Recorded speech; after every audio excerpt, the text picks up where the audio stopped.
আজকে কি রান্না করছিস? আজকে সয়াবিনের পকোড়া রান্না করছি। তা বলে দে সবাইকে কি কি দিচ্ছিস। সয়াবিন সিদ্ধ আছে, আলু সিদ্ধ আছে, ডিম ফেটানো আছে, কর্নফ্লাওয়ার আছে, আদা রসুনের পেস্ট আছে, এটা হচ্ছে সয়া সস, টমেটো সস আছে, তেল আছে, হলুদ আছে, লঙ্কা আছে আর নুন আছে। ওরা ও সয়াবিনটাকে ছাড়িয়ে একটু ছোট ছোট করে নিয়েছে, তারপর ও এক এক করে সব দিয়ে দেবে। তো কি কি দিচ্ছিস বল। ফার্স্টে আমি আদা রসুনের পেস্টটা দেবো,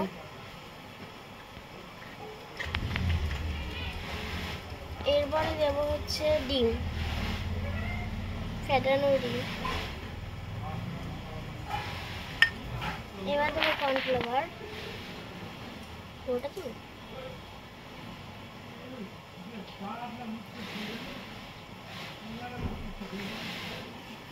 সয়া সস, টমেটো সস,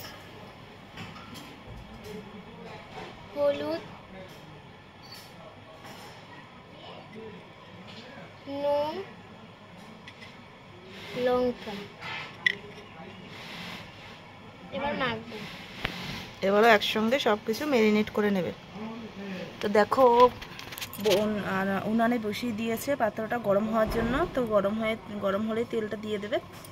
কড়াই গরম হয়ে গেছে, এখন তেল দিয়ে দিচ্ছে।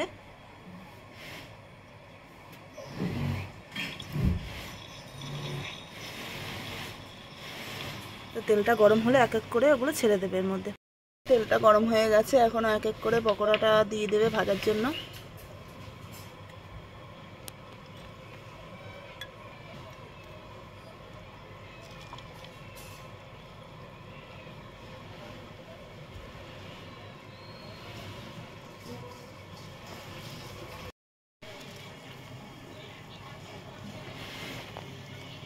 ভাজা হয়ে গেছে, এবার আমি তুলে নেব।